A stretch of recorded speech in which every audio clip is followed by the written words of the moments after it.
Hey guys, tonight we dive into the warmth of memory and hearth, tracing a path back to a time long forgotten, yet vividly alive in senses and scent. Imagine this: a handwritten list of recipes, wrapped carefully in banana leaf, buried in the clay beneath a kitchen hearth. No measurements, no blinking digital timers, just intuition. The fragrant curl of coconut smoke, and the living memory of ancient voices. You embark on this journey with just one gentle warning. You probably won't survive this with your present-day reliance on teaspoons and temperature settings. You'll need to channel the wisdom of the elders who speak in whispers of steam and flame. So before you get comfortable, take a moment to like the video and subscribe, but only if you genuinely enjoy what I do here. And hey, feel free to share your location and local time in the comments. I always love to see where you're listening from. Now dim the lights, maybe turn on a fan for that soft background hum, and let's ease into tonight's journey together. You find yourself in a small, dimly lit kitchen. The room is a simple, cozy place, its walls a tapestry of smoke and time. The faint aroma of spices lingers in the air, inviting and warm. Your feet shuffle slowly across the uneven floor, woven with the stories of those who have walked before you. In the center lies the hearth, a rugged clay monument to countless meals and memories. You crouch beside it, fingers brushing against the cool earth. Beneath the warmth of the evening light filtering through the narrow window, you dig gently, careful not to disturb more than necessary.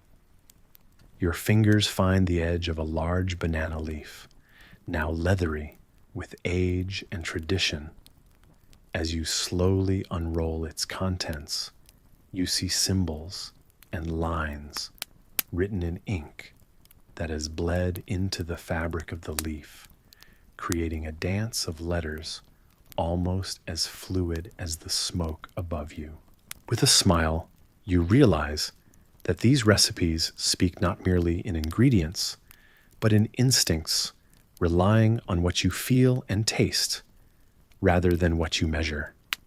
The handwriting is filled with loops and curves that suggest not just a language, but the melody of laughter and the cadence of history. You lift the first leaf and see a recipe for a dish made from coconut lime and a scattering of spices. The scent almost leaps from the page, igniting memories yet to be formed.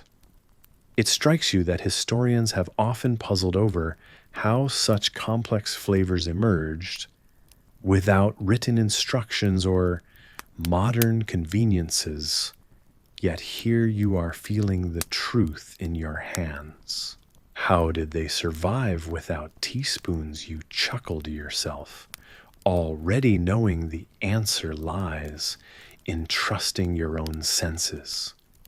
You wonder if they had any idea their culinary creations would still be stirring imaginations and empty stomachs so many generations later. Suddenly, the air is punctuated by a soft rustling sound. Turning slightly, you notice an elder watching you, her wizened face etched with countless stories. Her eyes twinkle like the embers in the hearth. She nods towards the banana leaf in your hands, her expression warm with unspoken encouragement. Trust your nose more than the lines, she murmurs gently, her voice a breeze through the palms. They will teach you what words cannot. With her advice echoing softly, you catch a faint spice drifting past, a tiny playful note, reminding you not to take yourself too seriously. It's a comforting thought and one you eagerly embrace as the elder nods in approval. The edges of your mouth curve into a smile.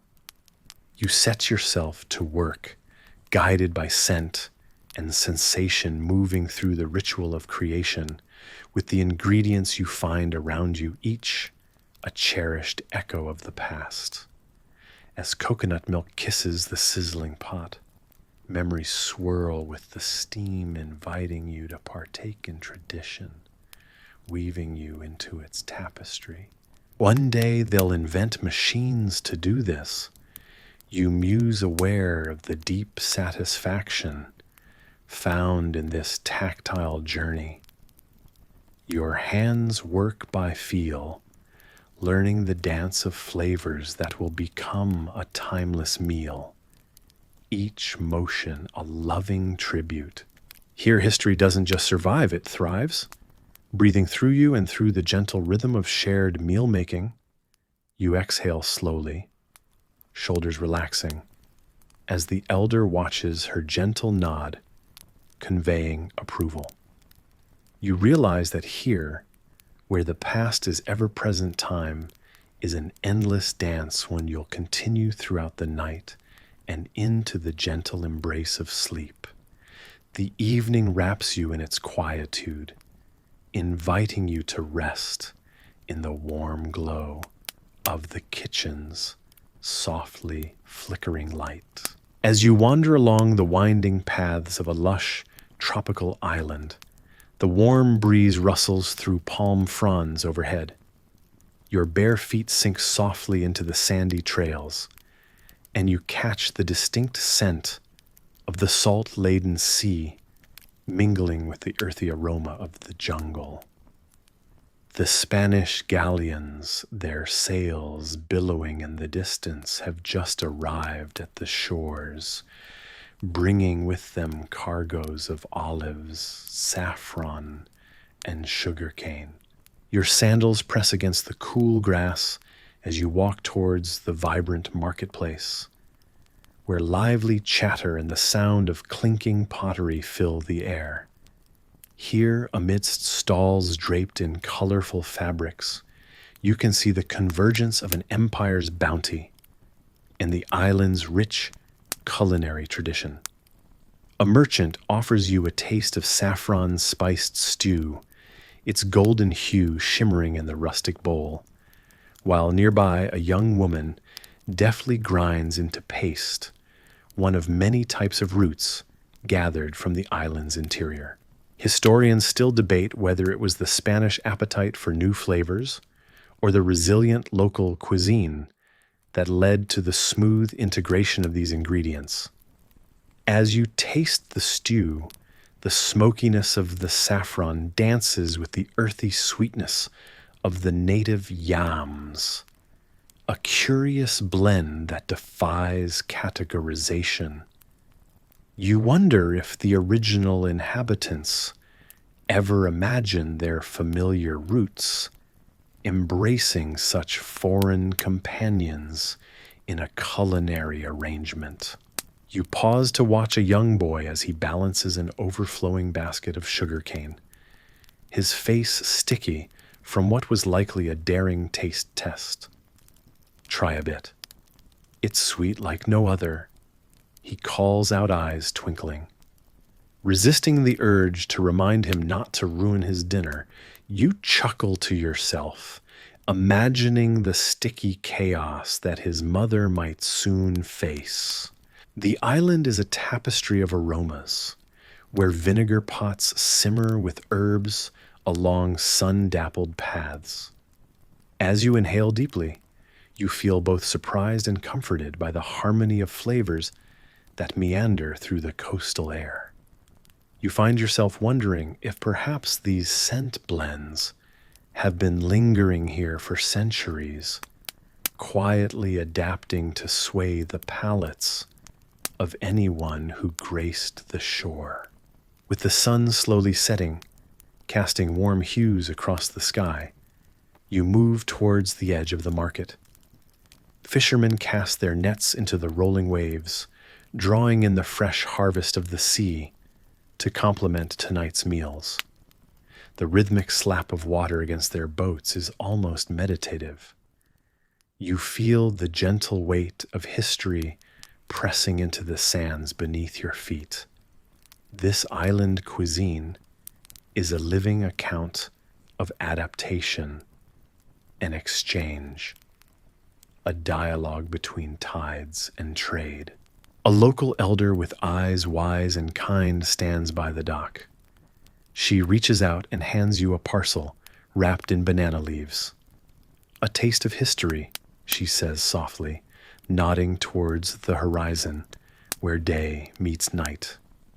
You unwrap the parcel, gingerly unveiling a slice of cake that's moist with cane sugar and spiced delicately with imported cinnamon. You marvel at how this simple gift embodies centuries of stories nestled together like threads in a storied tapestry. The sweetness lingers on your tongue, and you can't help but smile. It's wondrous, really, how a simple amalgamation can build resilience and narrative. You wonder how many such blends remain undiscovered, tracing uncharted paths through the cultural map etched out by spice and trade. As you meander back through the now quieter market, you overhear snippets of conversations and laughter resonating against the calming chirps of evening crickets. The echoes transport you to a timeless space where the meeting of civilizations becomes a delicate dance. Your thoughts drift to whether these moments of culinary fusion created new traditions or simply reshaped old ones. Amidst it all, a playful thought crosses your mind that perhaps somewhere someone assumed that saffron was just exaggerating its flavor potential. But here in this Caribbean twilight, it finds a new voice, mingling with its local counterparts in harmonious whispers. With the moon rising, casting a gentle glow over the sleeping island, you stretch your arms, letting relaxation seep into your muscles. The comforting realization envelops you. This convergence is not merely a tale of empires or roots, but a living testament to human creativity and adaptation. In this peaceful setting, you find a spot where the sand meets the grove, settling in with a sigh of contentment. You watch the waves pull the shore gently beneath them, like a soft blanket. There is a peacefulness in the rhythm of the tides, much like the quiet fusion of flavors that now form an inseparable part of this island's identity. You close your eyes, letting the gentle hum of the sea wash over, imagining distant voices, warm hearths, and the endless stories yet to be told. As you wander through the dim pre-dawn streets of the capital, the hum of early morning activity whispers in the air like a gentle lullaby, meant to soothe the waking world. Before the sun lifts its head over the horizon, a familiar sound catches your ear, the rhythmic scraping of wooden spoons, stirring delicately through copper pots. These pots, you soon realize, hold the promise of rich, velvety chocolate concoctions, lovingly stirred by the early rising cooks who craft these indulgent treats while the city still slumbers. You pause, inhaling deeply, letting the comforting aroma wrap around you like a warm embrace. In this moment, you reflect on the peculiar, almost magical properties chocolate was believed to possess, an elixir for spiritual and physical vigor. Though you might need a bit more than a warm drink to survive the daily grind, the decadent beverage surely has its charms. Sipping the rich liquid is like drinking the sun itself, even if historians are still at odds about whether it was originally consumed more like a meal or purely for ceremonial occasion. Close by, the distinct clacking sound of a pestle against stone pulls your attention to another corner of your surroundings. Curious, you follow the sound, discovering a small group of meticulous chefs pounding garlic with practiced hands.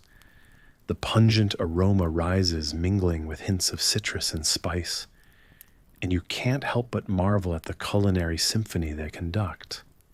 Garlic, a humble bulb, holds the power to transform any dish it touches. A subtle glance from one of the cooks suggests they know the secret too, leaning in to confide. It's not garlic if it doesn't clear the room right. Amused, you think about how later today in the capital's grand halls, this very garlic rice will be served to noblemen, perhaps atop grand tables, covered in finery you can scarcely imagine. Yet, for all their grandeur, these nobles remain just as human as the rest, separated more by custom than by taste.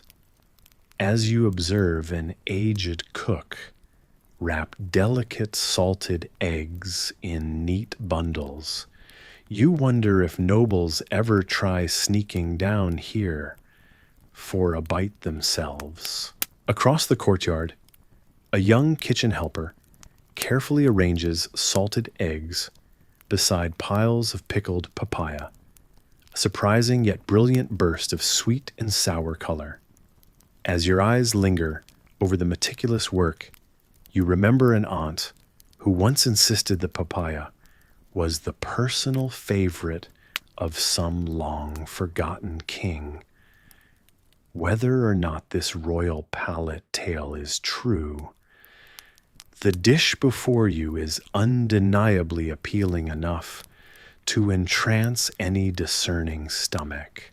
A breeze sweeps through the dawn, a gentle reminder of the day breaking forth with measured intention. Somewhere near, you catch snippets of drowsy conversations between cooks and assistants voicing dreams of future cuisines, while playfully debating which culinary invention should be crowned as true culinary king: the garlic rice, the salted egg, or perhaps the divine chocolate. Each opinion carries the weight of whispered wisdom, each joke a thread, weaving these people into an intimate community of taste and tradition.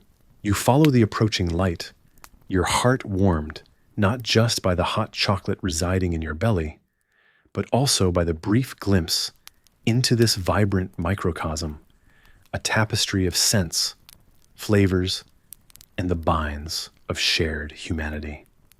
As the narrative around you continues to unfold, you can't help but hope this particular morning ritual lasts forever, igniting the dawn for those who appreciate the comforts of simple, elegant artistry. With the sun now peeking over the city's ancient walls, casting everything in a golden light, you stand there quietly absorbing each detail of the world waking up around you. It's in these moments, the quiet yet bustling magic of an early morning kitchen, that you find gentle wonder and peace, wishing you could bottle it all up like the precious spices trading hands in the market as the capital buzzes to life. Slowly, deliberately, you draw a breath, your senses settling into the reality of movement, the cooks, the ingredients, the stories all mingling to create a day unlike any other.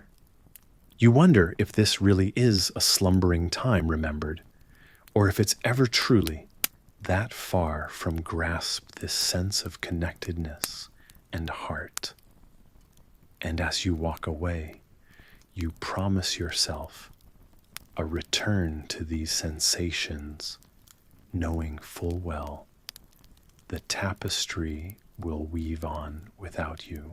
The clamor of bells echoes through the stone halls of the Colonial church, each tolling note a whispered story from the past. You walk slowly, feeling the cool, worn tiles beneath your feet. Their faded patterns suggest the dance of many feet over centuries, a quiet testament to countless stories woven into the fabric of this grand ancient structure. Candles flicker as you pass, their soft glow casting a warm tapestry of light and shadow over the walls. You catch the faint scent of wax mingled with incense, an aroma as comforting as it is sacred. The air is alive with the anticipation of a feast day, a celebration woven into the rhythm of this place. You wander closer to the vibrant display of offerings, a tapestry of sweets laid lovingly before the softly smiling saints. Kutsinta, with its soft and sticky allure, beckons from woven trays, each morsel a humble yet cherished gift.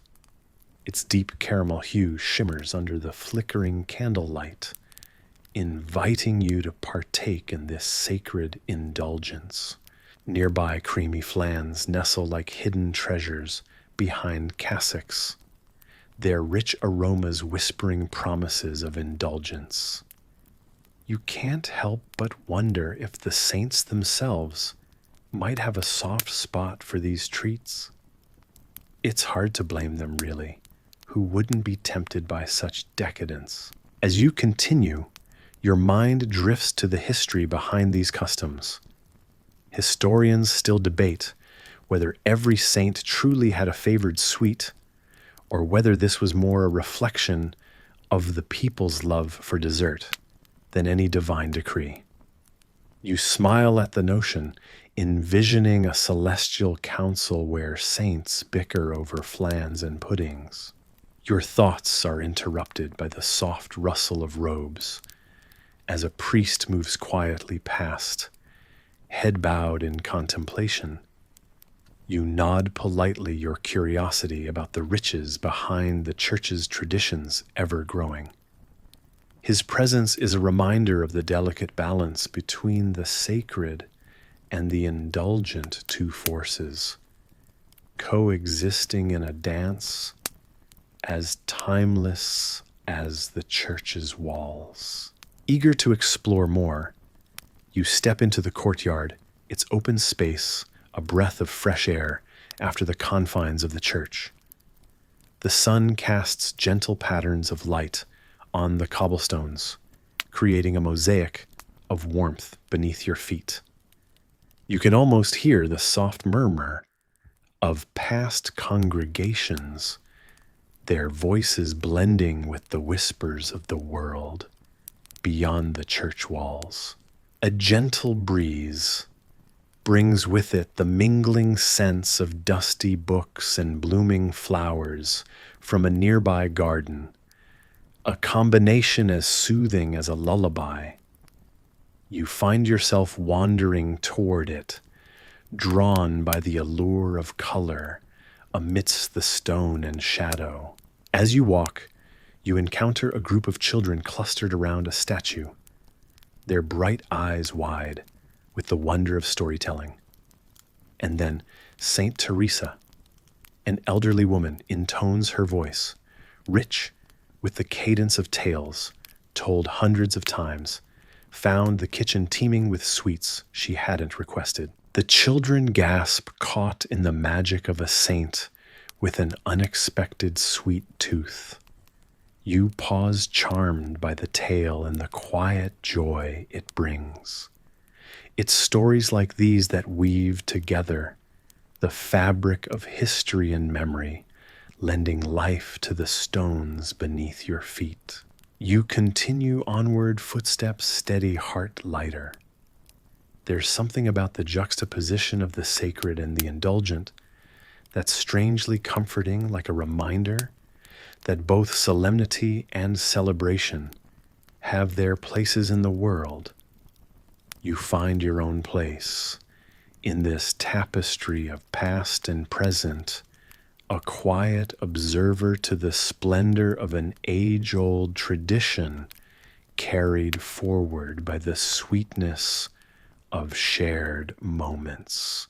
As the shadows grow longer and the church bells toll once more, you know it's time to leave this world of quiet sanctity and delicious indulgence behind. Your senses are filled with the gentle echoes of history, and yet you're at peace, touched by the humble offerings that danced side by side with echoes of the divine. With a final nod to the watching saints, you turn to leave the stories of feast days and sweets lingering in your thoughts, a silent testament to the beauty of balance in a world that dances between the sacred and the sweet. Imagine waking up to the sound of distant waves crashing against the shore, the salty sea breeze mingling with the earthy scent of damp soil. You find yourself in a small wooden house where the walls seem to whisper stories of the past. Outside, palm trees sway gently, their leaves rustling a tune that only the wind knows. Here in this verdant landscape, life moves slowly and deliberately, each day defined by sunrise and sunset, much like the rhythm of the ocean. The people here have learned to adapt their culinary practices, shaped by necessity and scarcity, and it is in this necessity that the magic of vinegar shines brightest. Picture yourself walking through the village, passing homes where earthenware pots simmer over open fires. A delicate aroma of sour tang travels through the air as families prepare meals that reflect both tradition and survival. You join a group of soldiers huddling around a meal, their hearty laughter punctuating the calm evening. This stew they share is no ordinary dish. It's adobo, a rich tapestry of flavors where vinegar takes center stage. They explain with a smirk that thanks to this sour hero, their meats can endure the oppressive humidity for days on end. You chuckle as one soldier quips, "This is better than any armor." A soft curiosity leads you to ask how such a dish came to be such a staple. And an elderly woman nearby smiles kindly. Historians still debate whether it was the sailors or soldiers who first perfected this dish. She remarks with a twinkle in her eye, but we all know vinegar makes the real magic. It's a modest alchemy transforming humble ingredients into nourishment that defies time and weather. You walk along with the villagers who take pride in this culinary lineage. As you peek into a nearby cooking pot, you're surprised to see more than just vinegar. Each household across the land adds its own flourish to adobo. Some toss in a bay leaf for a hint of herbal mystery, others a splash of coconut milk to mellow the sharp tang, creating a dance on the palate that tells a story of family and heritage. A thought flits across your mind. Do they really believe that these small tweaks add so much character? And as if overhearing your rumination, a young boy grins and hands you a piece of pork, gesturing for you to taste. You do, and a delightful burst of savory, tangy flavor melts on your tongue. Your shoulders relax as you chew slowly, savoring this simple yet profound experience. In another corner of the village, sailors gather, sharing stories just as flavorful as their meals. They talk of long voyages where vinegar-soaked fish known as paksiu sustained them and became cherished reminders of home far away. As you listen, you can almost feel the gentle rocking of a ship beneath your feet. Hear the creak of the ropes, above the scent of salt water, mingling with the vinegary tang that permeates everything on board. One sailor with a wink tells you a secret. The last batch of paxi was paired with a dash of ginger. He confides, his voice low yet playful. Once you've had ginger paxi, there's no going back. You join in the laughter, the camaraderie warm and inviting, and you ponder the beauty of these small culinary acts that bind people across miles and generations. Outside, under the starlit sky, crickets sing their nightly chorus, and you find a moment of peace in the continuity of life here. The simplicity of preserving food takes on a grand significance, connecting you to an enduring legacy. It's a reminder of how lives were built around these meals, the way they foster community and resilience. In this quiet reflection, your eyelids grow heavy and your heart full, nestled in the understanding that through vinegar and time, people have crafted not just stews, but stories. And somewhere in the gentle breeze, it seems they whisper that every meal is a tale worth telling, much like every moment beneath these swaying palms. But don't get too comfortable just yet. If you're thinking of sticking your toes in those historic waters, keep in mind that half the fun is knowing you probably won't survive this culinary challenge. And trust me, there's no app for what we'll uncover tonight. So before you get comfortable, take a moment to like the video and subscribe, but only if you genuinely enjoy what I do here. I'd love to know where you all hail from, so feel free to drop your location and local time in the comments. Now dim the lights, maybe turn on a fan for that soft background hum, and let's ease into tonight's journey together. You find yourself stepping back to a time when the ocean was the islander's pantry and pharmacy combined. The tradition of Kinilao feeds not only bodies but minds, offering a cool, sharp contrast to the tropical heat. Imagine walking along the shoreline, your feet sinking into the damp sand, while the rhythmic pulse of the tides plays its timeless lullaby. The sound of waves folding softly against the rocks is a whisper of secrets shared only with those who sit close enough to listen. As you stroll, you greet an elderly woman seated on a weathered log, her skin sun-kissed like well-polished mahogany. She's perhaps one of the keepers of the Kinilao. She flashes a toothy grin and gestures you over.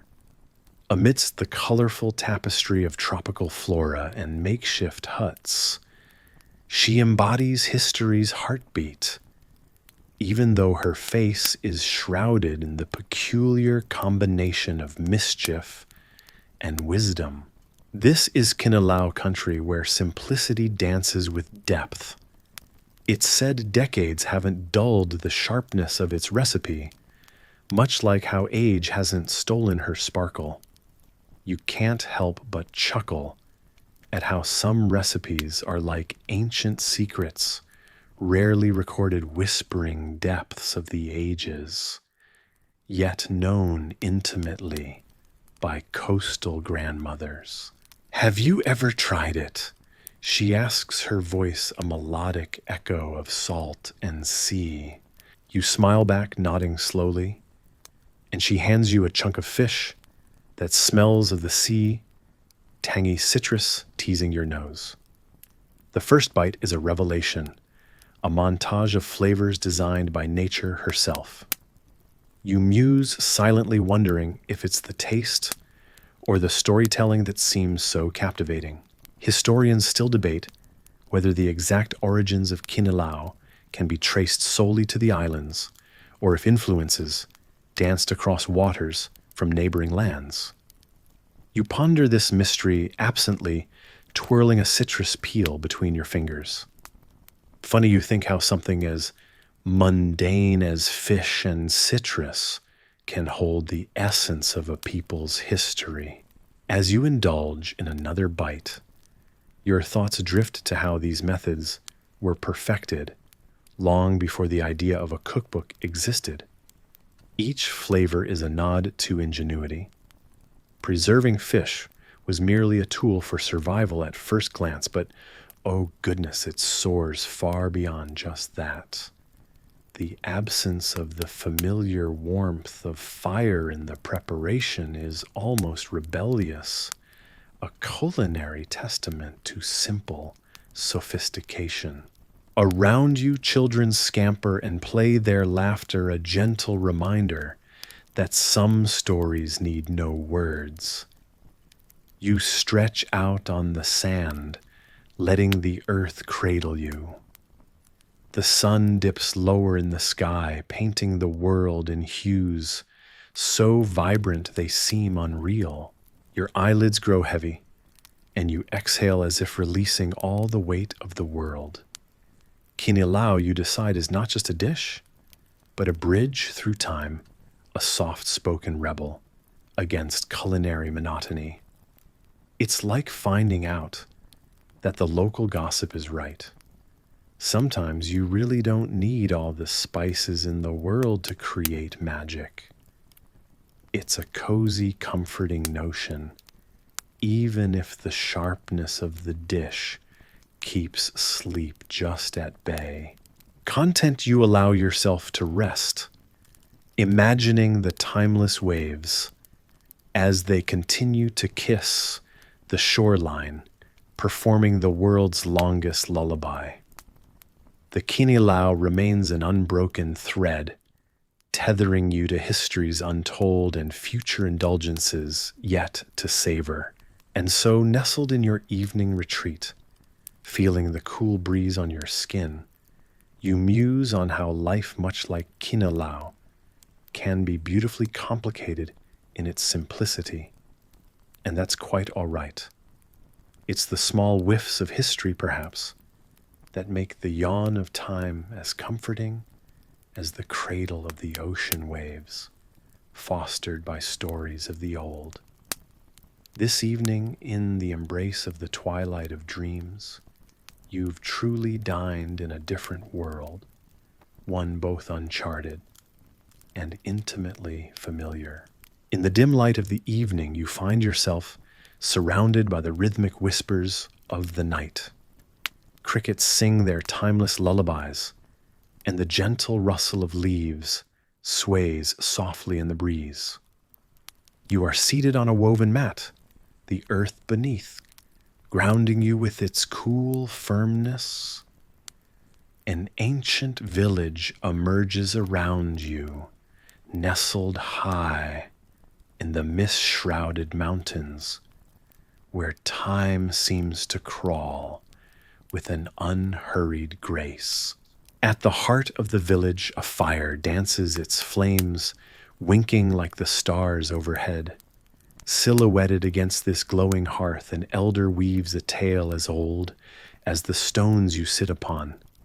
You listen anchored in this moment as he speaks of a cooking tradition that defies the modern frenzy of pots and pans, a method both ingenious and elemental. Stones, you learn, are the first ingredient in this alchemy. Heated to blazing extremes, they hold a fierce energy, much like the sun captured within their rugged forms. They rest in the fire, growing hotter with each flicker of the flames. You catch yourself thinking that, judging by their temperature, these stones possess the culinary ambition that requires no pots nor pans. With a practiced hand, the elder seizes a stone with tongs and submerges it in a calabash filled with freshly gathered coconut milk. A hiss fills the night air, a sizzling chorus that echoes across the mountains. You swear the sound could rival any modern symphony, an unexpected melody spun from nature itself. The milk sweet and fragrant bubbles around the stone, weaving heat into flavor. You imagine ancient cooks delighting in this spectacle, wondering if they would ever believe the stir this simple method would cause centuries later.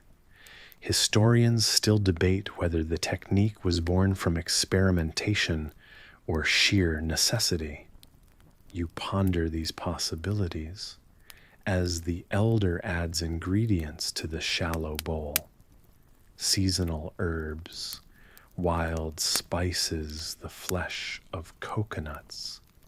Each stir of the spoon releasing clouds of aromatic steam. But not all cooking here relies on stones alone. The elder turns your attention to a bundle of bamboo, their hollow shafts poised for an artistry of their own. Stuffed with rice and vegetables, and augmented with spices gathered from the forest, they are sealed and poised for a different kind of fire. The outer surface of the bamboo is charred in the flames until the inner contents steam to perfection. You marvel at this practice, a design so refined yet comfortably rustic. It's as if the mountain's spirit has a direct hand in the process, infusing every bite with the land's flavors. Nearby, a younger villager with gentle enthusiasm demonstrates a technique equally enchanting. You watch as he wraps fish in banana leaves, the green leaves turned into makeshift ovens, insulated and protective. Into the smoldering ash, these parcels disappear, buried beneath until time works its gentle magic.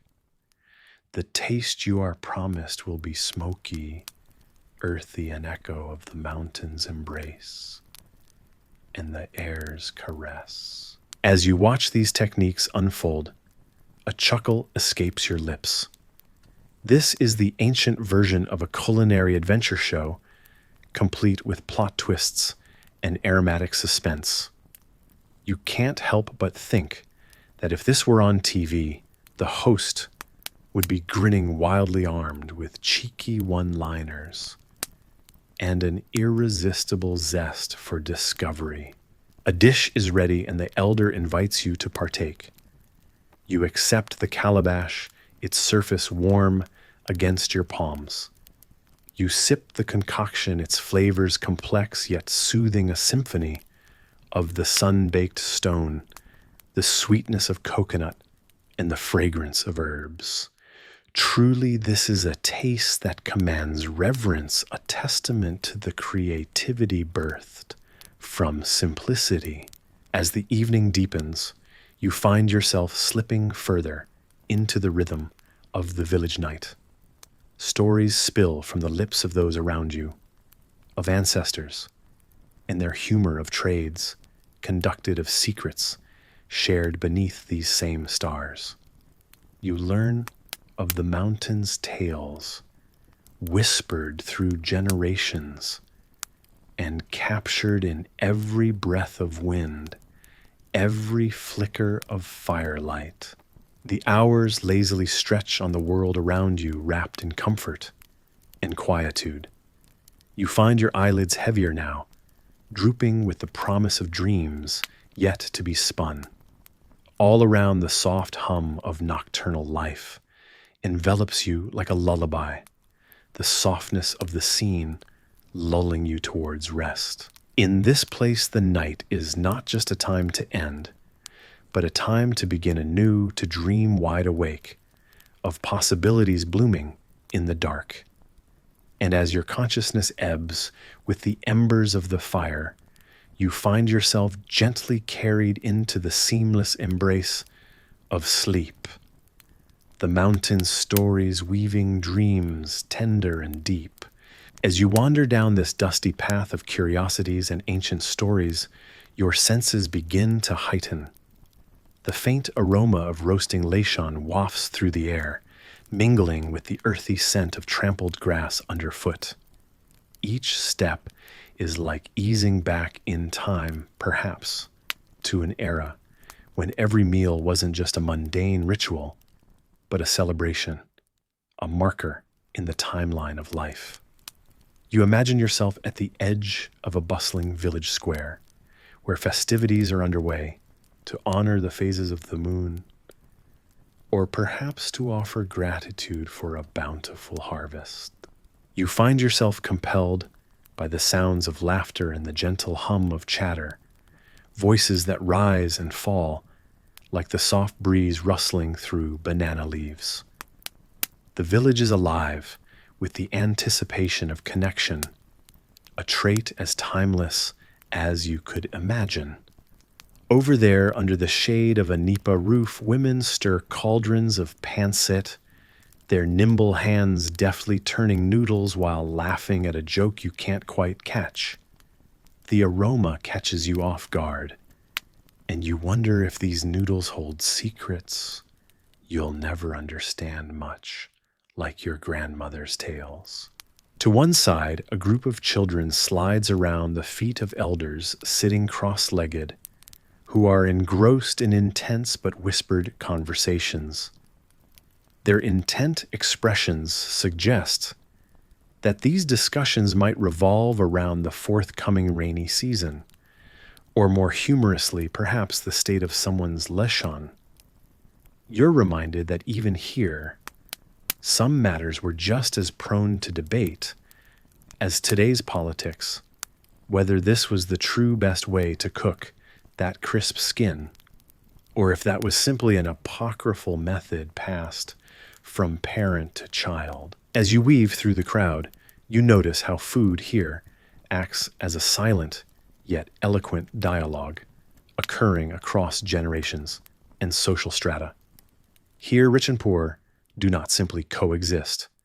They join together under the canopy of shared tradition, the invisible line sometimes drawn by what can be put on a plate. Though in truth, even the simplest sticky rice cakes can become a noble offering when bestowed with intention and wrapped in tales of yesteryears.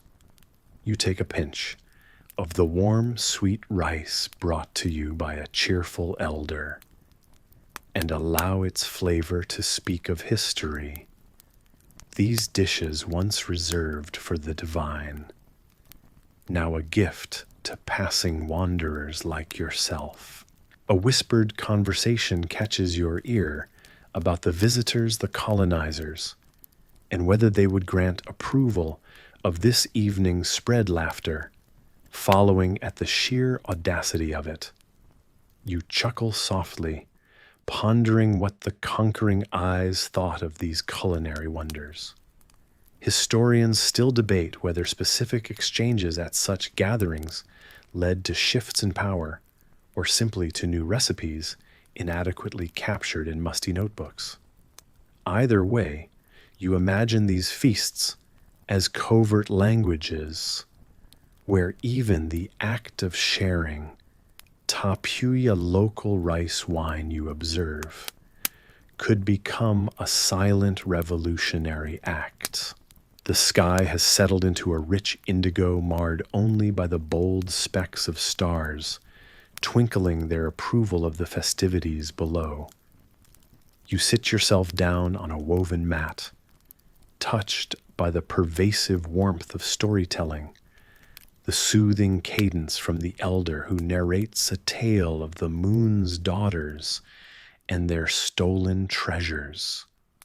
The rise and fall of his voice mimics the gentle lapping of waves, not far off, urging you to stay a while to let your mind indulge in the journey at hand. There is magic here, a kind that fills you with a deep sense of contentment, even as you ponder the whimsical banter around. Across the firelight, eyes meet yours, reflecting a shared understanding that transcends spoken word. You feel a connection to these customs, this dance of dishes and dialogues, as if you too have always been a part of this tapestry, even as you watch others rise to dance their feet, moving purposefully to a rhythm as ancient as the land beneath them.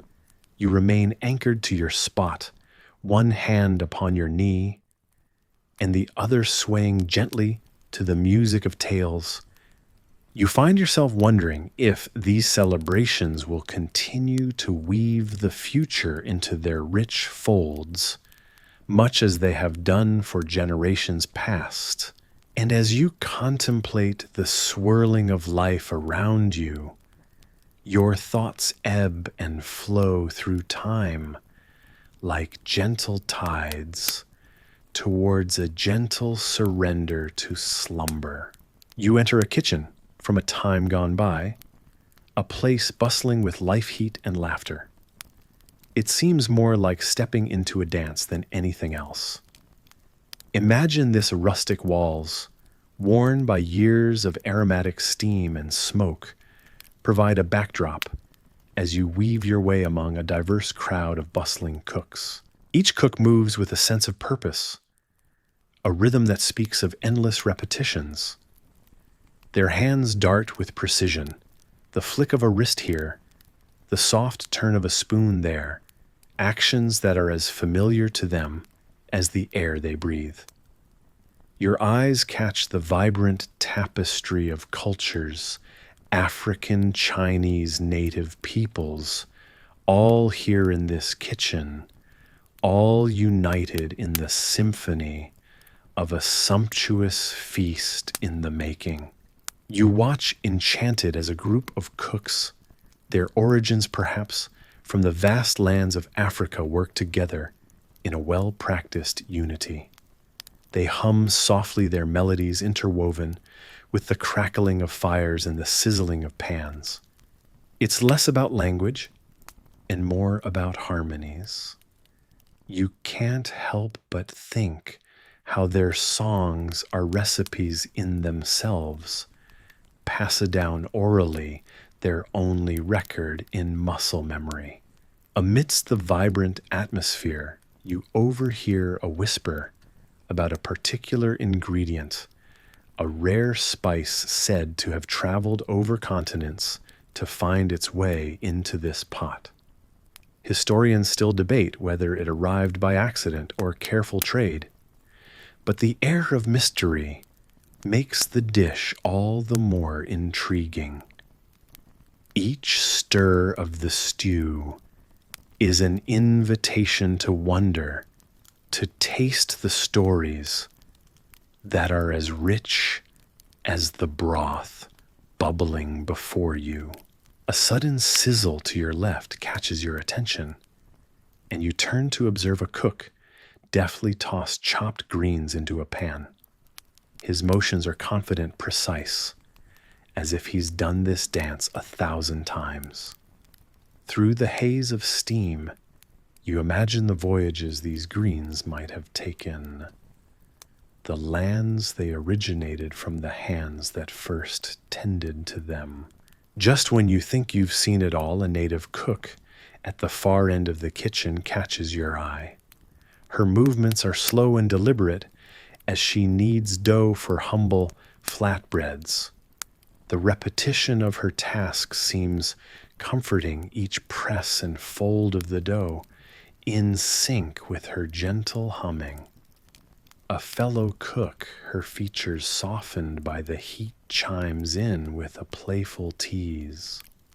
One of these days, Marie, you'll knead that dough into a love note. Marie laughs a sound that mixes with the crackling hearth. And you'll be lucky if it says anything nice, she quips back with a twinkle in her eye. You ponder how these unwritten recipes were memorized and passed down through generations.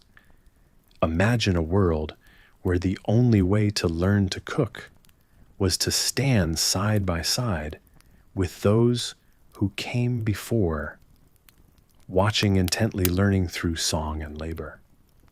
Perhaps you too could learn a thing or two about patience and perseverance from such an experience.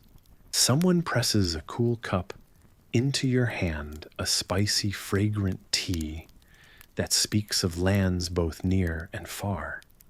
As you take a sip, you feel the warmth spread through you, relaxing your shoulders, and you wonder how many such cups were shared in quiet camaraderie among these cooks. As the kitchen comes to life around you, you sense a shift, a whisper of a memory that transcends time, a note that flavors the present with the rich history of those who've come before. You find yourself smiling, gently amused at the thought that, like that spicy bit of history, you probably won't survive the allure of this kitchen without indulging. You let the rhythmic hum of voices and the gentle clang of tools lull you further into this world, feeling connected to a line of hands, strong and delicate, nimble and steady hands that have worked tirelessly, sometimes invisibly, behind the grandeur of history's feasts. And so your journey continues, steered by this shared legacy, each step resonating with the quiet strength of those unnamed pioneers.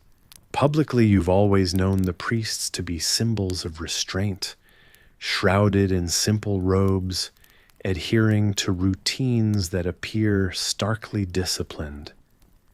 You walk through the stone corridors of their ancient monastery where the scent of incense clings to the air like a ghost. Yet here you are standing in their dining hall, discovering what seems like the monks' best kept secret, or should you say their most savory one. The room is dim lit by flickering candlelight, casting playful shadows that dance along the walls. The long wooden table is laden, not with expected plain bread and water, but with delicacies that make your stomach growl audibly, which you hope in this sanctuary of silence no one else hears. In a way, it's like finding your stern school principal sneaking a jazz record into his briefcase. Who would have thought? On this table lies a feast of Iberian sausages, their rich spiced aroma whispering tales of sun-soaked fields and centuries-old recipes. It's curious how these very priests, who preach simple living, have managed to import such luxuries. It's rumored that a particularly persuasive sailor, a regular at their confessionals, has connections with the finest Iberian vineyards and charcuteries. Next to the sausages, there lies a platter of desserts, including pastries infused with almonds and honey. You can practically taste the sweetness on your tongue, imagining monks with eyes closed, savoring these small moments of indulgence with each bite.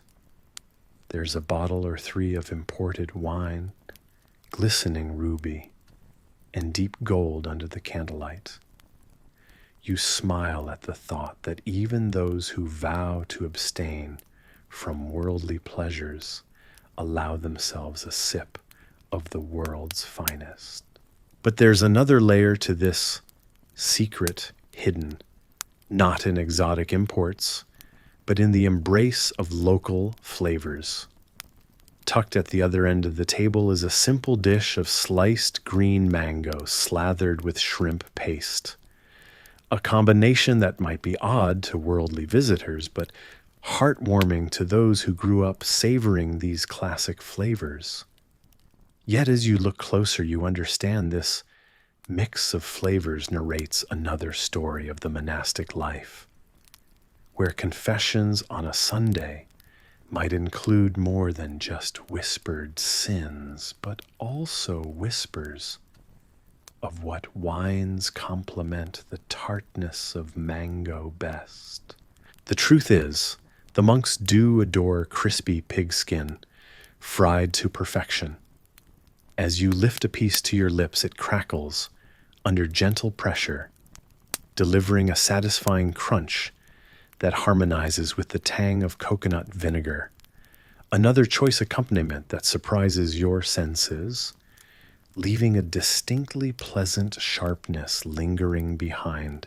You think for a moment about their austere vows. While unspoken yet understood, there seems to be an unoffered confessional craving is as much a part of them as the vow of silence. But given the full spectrum of human desire, maybe such cravings make them more relatable, more human. It's a reality check, isn't it? That even the purest souls have indulgences that slip through the cracks of everyday stoicism. Historians still debate whether such indulgences reflected mere human weakness or a calculated homage to the pleasures of life, hinting at wisdom that acknowledges the merits of balance over sheer denial. As you ponder this, you slide your fingers over the time-worn grooves carved into the edge of the table, wondering if they were etched out of anxious habit or simply a result of the passage of countless feasts like the one before you. The room holds its secrets closely, but it seems it's not so much the what of the meal that surprises, but the who and why behind it. A soft murmur breaks your thoughts, a conversation in low tones between two priests near the doorway, perhaps debating which wine pairs best with their preferred dish, or exchanging notes about last week's confessionals.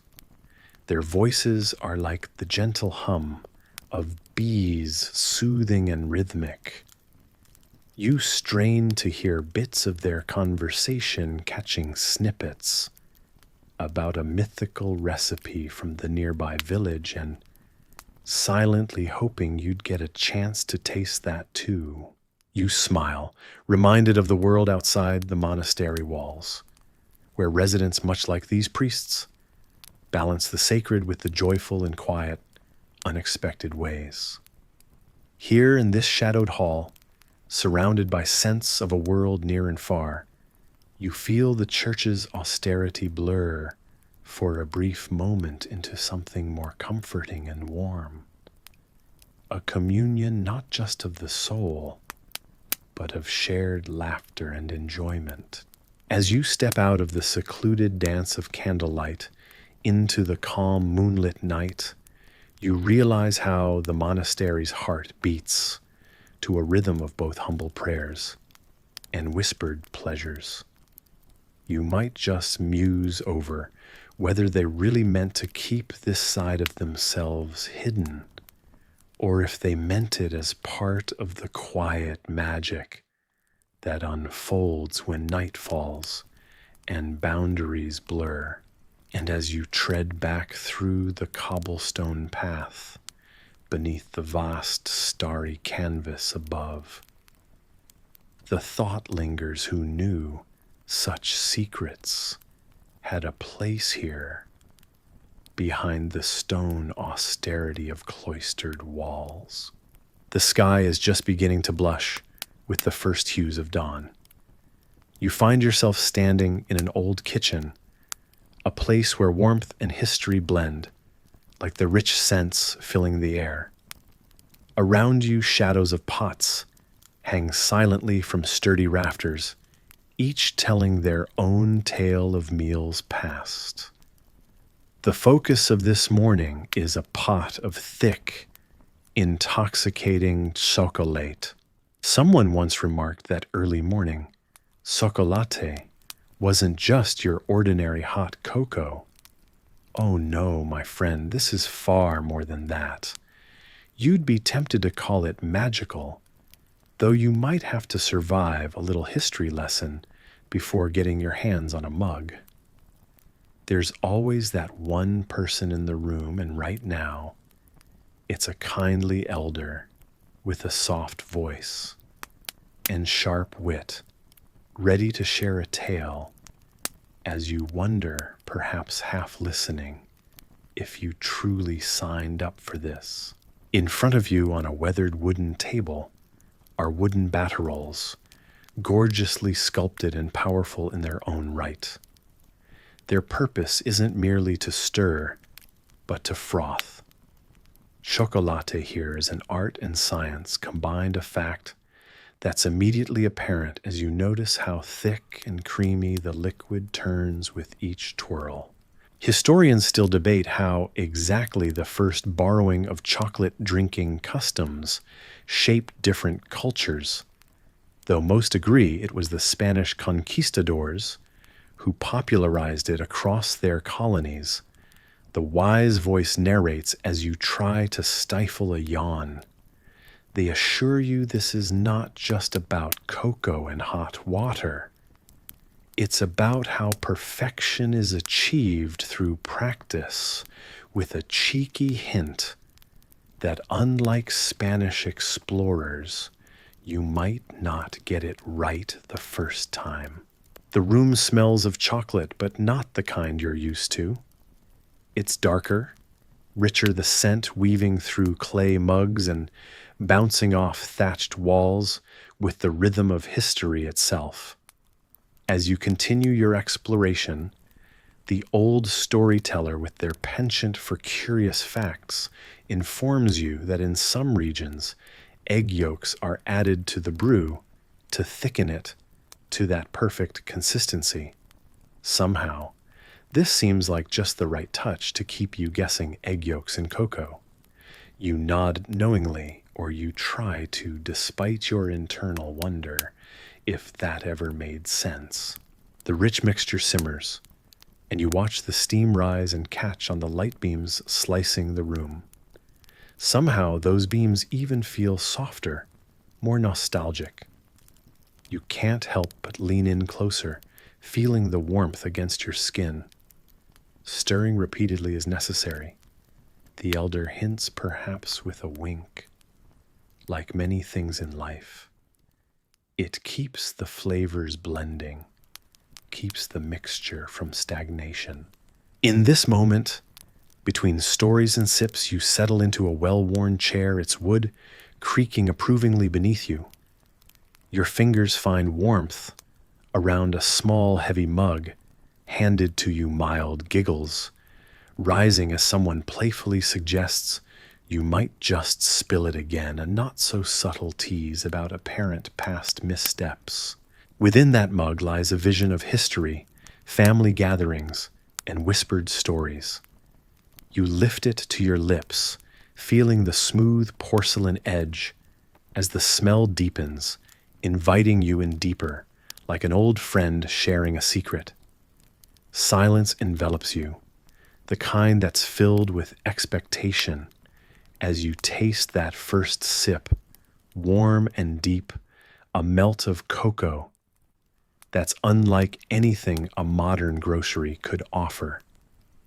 Momentarily, it's like you're diving into a pool of velvet and memories. Your critic's taste is demanded and audible A, or an ah is your only option. The room waits with bated breath, each pair of eyes dancing between your expression and the mug clutched in your hands. Your reaction, a slow, appreciative, mostly out of politeness, partially true surprise at the richness of the concoction. You see nods and shared glances among family members, and a sense of satisfaction blooms inside. It's the warmth you didn't know you were waiting for. Staring into the steaming mug, you find yourself floating somewhere between past and present. Tales whispered across the years, bubbles bursting with stories of exchanges, bridges, and cultural melting pots all come alive in this singular cup. What personifies more warmth than these simple wooden batirols, stirring history and taste into each cup of chocolate? You wonder if they could tell stories of their own tales that speak of lingering mouths and sticky fingers of sleepy mornings, like this one where conversations wove seamlessly with sips. The rich aroma of the chocolate lingers as the room slowly becomes clearer, like figures emerging from the fog of a dream. You express how delightful and adventurous this morning was, though in your heart a sneaky suspicion rests that this recipe still has surprises to offer in the future. As the first rays of the sun begin their journey across the room, there's a sense of completion and readiness for whatever the day may hold. You imagine the streams of chocolate intertwining with daily life, making everything a little sweeter. As you gently place the mug back on the table, you look around, taking in the tapestry of bubbling pots and spinning batter rolls once more. A gentle thought crosses your mind. Perhaps history's greatest strength is in these small moments, simple yet profound, shared between word and warmth. Before metal spoons, there were coconut shells and turtle backs, ginger grated with shark tooth scrapers, tongs from bamboo bones. Tools told the story as much as the food. You find yourself in the heart of a lively village island where the sun dips lazily towards the horizon, casting its warm golden glow over the bustling communal area. The air is rich with the scent of the sea, punctuated by the earthy smell of coconut and the faint, zesty notes of freshly grated ginger. Here, technology isn't defined by glossy metals or intricate machinery, but by the ingenious simplicity of nature and human adaptation. You can hear the gentle lapping of the waves nearby, a soothing rhythm that underpins the cadence of village life. Your feet sink gently into the warm sand grains, slipping between your toes as you walk toward a group of villagers gathered around makeshift tables crafted from palm leaves and bamboo.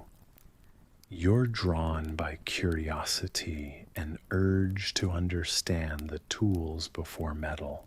A wise elder smiles as you approach, offering a nod that feels like both a welcome and a call to listen closely.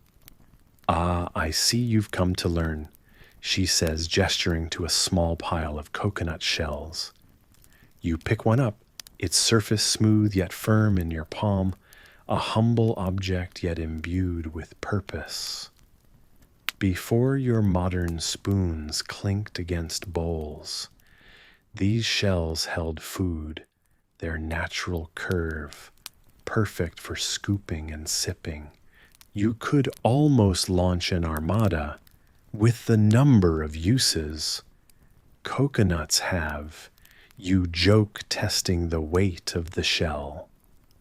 The elder chuckles, a sound like dry leaves, rustling in a gentle breeze. Nearby, a younger villager demonstrates the art of grating ginger with shark tooth scrapers. The teeth are embedded carefully into a piece of driftwood, each one angled just right to release the fragrant spice with minimal effort. Historians still debate whether the shark teeth were a resourceful use of available materials, or if they inadvertently invited some impatience from the sea's original owners. The elder remarks with a twinkle in her eye. As you watch, you can almost feel the texture of the fresh ginger under your fingers, releasing its pungent aroma tickling your nose, making you wonder how such simplicity can birth such flavor. The scrape rhythm is mesmerizing, a soft lullaby in the making. Your attention drifts to something that catches the orange hue of the setting sun, a pair of bamboo bones serving as primitive tongs beside a sizzling fire. A young girl uses them to deftly turn pieces of fish cooking over an open flame. The fish sizzles, snapping and popping as if applauding her skill. You'd think these tools came straight from a kitchen creativity contest. You muse-imagine hosts announcing the bamboo bones as the grand winner, much to the chagrin of fire-starting flints everywhere. The thought lightens your mood, your shoulders easing into relaxation as you take in this ancient culinary dance. The tools aren't just extensions of the hands. They are stories passed down generation to generation. They tell of the ingenuity humans exhibit when necessity meets a lack of resources. They speak of adaptation, of the ability to turn nature into ally and architect. In this world, there is no one-size-fits-all, only the fluid, changing, ever-evolving craft of living. A gentle warmth spreads as the sun dips ever lower, painting the world in shades of twilight blue and wooded amber. The rhythmic sounds, the hum of laughter and conversation weave with the crackling fire, stitching a tapestry of night that complements the alluring fabric of this ancient lifestyle. You move closer to the fire, feeling its warmth against your skin, the comforting glow inviting thoughts of times long past when such a scene may have played out, with only the stars as witnesses. The firelight reflects in the eyes of those around you, bright with history and kinship. Someone hands you a piece of the ginger-grated fish, its meat smoky and succulent. As you bite into it, the flavors dance, unfolding layers of taste, subtly enhanced by the rustic techniques that prepared it. You can almost taste the age-old wisdom in each bite. Someone comments, echoing your thoughts. You wonder if people in the future will think of metal spoons the way we marvel at coconuts and shark teeth today. You muse aloud, drawing a smile from those who overhear. The elder nods knowingly. Every era has its marvels, she says, her voice gentle as the evening breeze. And every people their legacy. As the night fully embraces the island, you feel a softness in the air, a peace that comes with simplicity and the mingling of old and new. The tools, the food, the people, they are one harmonious ensemble, creating a scene that feels timeless and fleeting all at once. The laughter mellows into quiet conversations, the hum of nighttime oral wallpaper that soothes you. And as the stars begin their nightly vigil, you know that here in this space, carved out of time, the story of humanity continues its gentle telling. As you prepare to set sail, you probably won't survive this journey without some comforts from home. Fortunately, you have dried mangoes, wrapped rice cakes, and pickled papaya safely tucked away. These simple treasures hold whispers of a vibrant land. You leave behind flavors that remind you of warm breezes and familiar sunsets. So before you get comfortable, take a moment to like the video and subscribe, but only if you genuinely enjoy what I do here. And hey, I'm curious, where in the world are you watching this from right now? Let me know your location and local time in the comments. Now dim the lights, maybe turn on a fan for that soft background hum. And let's ease into tonight's journey together. The familiar bustle of Manila fades into the distance as you adjust to life on the ship, your body swaying with the rhythm of the waves. Each day breaks anew, the horizon stretching out as an infinite blue canvas. You soon learn the secrets of the sea, the hidden language spoken by the rise and fall of the water around you. You wander the deck, occasionally stopping to chat with your fellow sailors. There's Jaime the helmsman, a grizzled man whose skin seems to have borrowed its hue from the sun. You know, he says with a mischievous glint in his eye, they say, "We'll see sea serpents if we're lucky." You raise an eyebrow, half believing him, half dismissing it as yet another sailor's tall tale. One bright afternoon you find yourself nestled in the shadows of the hull, surrounded by the smell of salt and wood, nibbling on a piece of dried mango. Its sweetness counters the brine in the air, a small piece of paradise carried across the ocean. Some say these mangoes can ward off scurvy, but historians still debate whether it was the fruit itself or just a lucky break. You can't help but chuckle, imagining the legends that might spring from your voyage. On quieter evenings when the sky darkens and the whispers of the ocean lull contemplation, you think about the cultural tapestry woven through these journeys. The Manila-Acapulco route would eventually become a bridge of commerce, and ideas a lesser-known path that shaped history. Still, those scholarly musings float away with the moonlit tides as your thoughts drift back to your stomach, which rumbling reminds you of the wrapped rice cakes waiting in your hammock. Life aboard reveals itself as a test of patience and endurance. The days blend into nights, the horizon remaining as relentless as ever. The vastness of the journey is both daunting and comforting, the promise of distant lands tinged with the constant hum of human dependence on nature. You feel a camaraderie growing amongst your fellow sailors, an unspoken bond formed in shared labor and dreams. One evening, clustered around a flickering lantern, you exchange stories. "Did you know," says Clara, "another sailor, that you can navigate by the stars alone?" The ancient navigators were like celestial cartographers.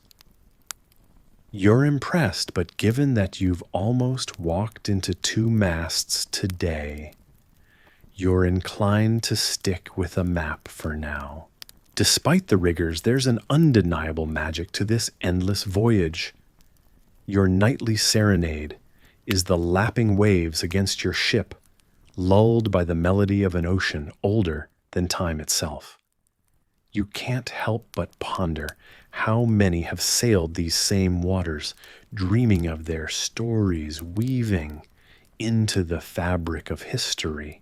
One day, just as the sun dips under the horizon in a blaze of gold and crimson, you notice something unusual bobbing along the current. Curious, you lean over the side to get a better look. It's nothing more than a crate, its contents long gone, left to the mercy of the sea. You imagine the journey it might have taken and whether we'll leave behind similar flotsam for others to find. It's a subtle reminder of the interconnected journeys and exchanges that define this maritime thread between two distant worlds. Conversations carry on as the ship sails steadily on its westward course.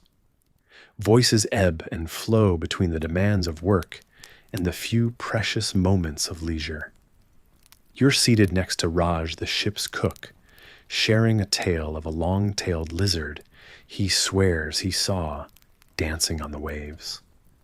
"I promise you," he argues, his face animated under the midday sun. "It was doing something like a jig just off the starboard side." You laugh lightly, a sound caught by the wind, knowing it's just another echo of sea mythos floating about the creaking decks. Slowly, your senses adapt to the call of the sea. You're no longer just traveling on water, you're part of it.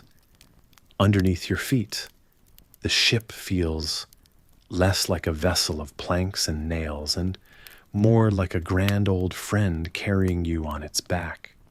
A feeling deepened by nights spread out under sprawling stars that seem to hum with their own stories.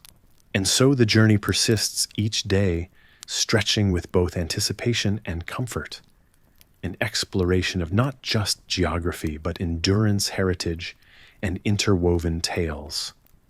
Behind you lies a port, left behind ahead the lure of new worlds waiting to be touched by your arrival. And upon the distant horizon lies untold stories, ready to be plucked from the sea and woven into legend. As the ship sails ever forward, the distant promise of land peaks above the horizon, and with it the possibility of new stories, a new chapter waiting to be written. You close your eyes, breathing deeply, as your heart keeps time with the gentle sway, feeling at once humbled and a little awed by the relentless dance of the old wild sea. Amidst the twilight hush, you wander through an ancient village where the air is laced with the comforting warmth of home-cooked meals. You tread lightly on the uneven stone paths, guided by the soft glow of lantern light, spilling from homes and shops alike. The evening breeze carries the fragrance of rice delicacies, a testament to the sacredness and sweetness embedded in each grain. Your journey begins where the captivating aroma leads. In a humble thatched hut, you glimpse the flicker of an earthen oven. Here a group of elders hunch over their hands, expertly crafting bibinka rice cakes enriched with coconut milk and sugar. Imagine for a moment the serenity of witnessing history bake itself into being. The elders speak in hushed tones, their Mandarin-like language peppered with phrases that our ancestors understood, yet leave you curiously wanting a translation. The thought crosses your mind, could they be discussing the secret to eternal fluffiness, or debating whether to add salted duck egg for that extra twist? Historians certainly still debate whether the exact recipe of bibinka has changed over the millennia or remained stubbornly delicious through the ages. As the moist sweetness of bibinka tickles the air, it invites you to revel in its storied past. Bibinka, once served in the feasts of early Filipino civilizations, was more than a meal. It was a cultural offering, a sugary symbol of prosperity and hospitality. You chuckle softly, realizing that history has a way of sugarcoating even the driest chronicles with flavors as rich as this. In the corner of the hut, a woman sways gently to the rhythm of her own culinary symphony, layering vibrant hues of sapan into an intricate mosaic. These multicolored confections, striped like ancient emblems of forgotten kingdoms, extend a silent invitation to the senses. You wonder if these vivid layers could map the stories of people long past, or if they're simply a delightful distraction for sweet tooths across eras. Still, one might smirk at the notion of trying to unearth the history embedded in deserts. As you linger near the oven, keenly observing the woman's artful layering, she offers you a slice, her gentle smile expanding like the creases in a faded photograph. Gratefully you accept, thinking to yourself, how many stories have been exchanged over sapan, exactly like this throughout time. The enchanting scent of steaming puto, soft and inviting, pulls you further into this culinary tapestry. These delicate rice cakes, crowned with a shimmer of coconut, rise quietly under their bamboo domes. Each batch is a tribute to the artistry of steaming a process perfected over generations. You marvel at how the humble grain transforms through steam, and patience sensing the same admiration in the eyes of the craftsman carefully overseeing the process. In the flickering light, you overhear a soft exchange between the artisans. "Do you think they knew it would come to this?" one asks softly. The other chuckles. "Perhaps they did, but rice holds its own secrets." You find solace in their words, realizing some uncertainties are worth savoring like warm puto, known for its delightful texture and subtle sweetness. And there, as you nibble on your piece of sapan sapa, it occurs to you that food is more than sustenance. It is memory made edible, preserving whispers of history and echoes of shared traditions. The village hums with ancestral flavors, inviting each visitor, yes, even you, to partake in its living tapestry. As you exhale, shoulders relaxing against the night's chill, you acknowledge the odd comfort of not knowing everything, of letting each bite weave its story with ease. In this culinary nocturne, rice confides its tales, softly urging you to listen closely to its sacred sweet promises. You are lulled by the gentility of the scene, a shared history that feels both fleeting and eternal, just like this moment where silence is steamed into conversation. Garlic crept into everything, fried, raw, pounded, marinated. You find yourself walking through an ancient kitchen, the air filled with the pungent aroma that clings to your senses like a determined ghost. You imagine garlic bulb clusters dangling from wooden beams, their papery skins reflecting soft candlelight, flickering from wrought iron sconces. As you move through this warm, bustling environment, you notice the cooks dressed in rough tunics, methodically peeling away layer after layer, revealing the glistening cloves that would go on to conquer dishes far and wide. Spain may have brought swords, but it was garlic that conquered the kitchens, etching its place in history with a boldness that matched its flavor. You wonder about the empire that once loomed large, expecting dominance to last forever. Empires fall, yet garlic with its humble beginnings in the soil persists. There's simple power in that endurance, the kind you never really see coming, like tripping over a hidden root on a moonlit path. Historians still debate whether it was the allure of Spanish swords that paved the way or the irresistible promise of a flavor-packed feast that seduced the lands. But you suspect garlic had a hand well, a clove in this smooth-talking revolution. It takes a special kind of conqueror to wrap entire taste buds around its little finger without ever touching a map. Nearby, a seasoned cook gestures with a wooden spoon, her voice gravelly from years of smoke and steam.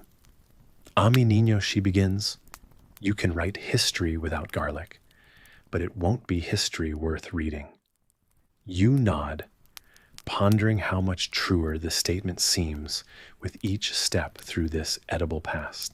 Your feet carry you further, and you exhale slowly, shoulders relaxing against the cool stone wall. Above you, tapestries of faded heraldry hang in testament to lives once overshadowed by the sword. Yet here in the subtle dance of ingredients, you find a different kind of legacy wrought in mortar, aged in tradition, seasoned with whispers from 1,000 gathered evenings. Nearby, an apprentice stirs a pot carefully, the thick soup saffron potatoes, and naturally garlic bubbling away like an ancient cauldron of old tales. The conversation here is one of spices, not speeches. It's a bit like being at one of those family reunions where someone learns a juicy secret, but only shares it by the dessert course. Why garlic, you can't help but wonder aloud to the woman next to you. She shrugs a hint of mischief in her eyes. Why not? It's a kind of magic no indeed. Garlic has a touch of the arcane about it. The way it slices through flavors, warding off blandness like a culinary talisman. Even the vampires of folklore apparently want nothing to do with it. Perhaps they know how well it unravels banality. A bustling marketplace comes to life in your memory, rooted in strange yet familiar sensations. You walk among the stalls, filled with people trading copper for life's indulgences. The garlic here is traded like little white gold bricks, bartered with a knowing nod. You can almost hear the distant chatter in myriad tongues, weaving together stories of new recipes, mingling spices and traded laughs, a symphony of syllables you want to carry in your pocket. As afternoon fades, shadows, lengthening in their somber, stretching dance, you pause to savor the subtlety hidden amongst these sensory festivities. Your thoughts meander back through time, riding on the quiet conviction of an ingredient small yet mighty. You'll never underestimate it again, and quite frankly, you're unsure how you did in the first place. Historians might disagree on the methodology of its spread, whether through necessity or choice, but in this cozy corner of the world, garlic is more than an addition. It's a foundation. And as you stand here, surrounded by the sense of histories that linger a bit longer than the empires that bore them, you realize tomorrow's meals are shaped just as much by today's tales as by yesterday's spices. Perhaps it's time to set your own narrative simmering, spiced with an unexpected legacy, influenced and seasoned by the little persistent bulb hiding beneath the grand tales of history. As you leave this timeless realm, you carry the rich aroma of garlic with you, a fragrant promise of stories yet to be flavored.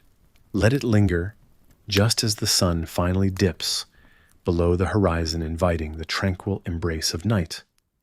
You anticipate how it will continue to shape tomorrows, and remember that sometimes the smallest ingredients have the greatest tales.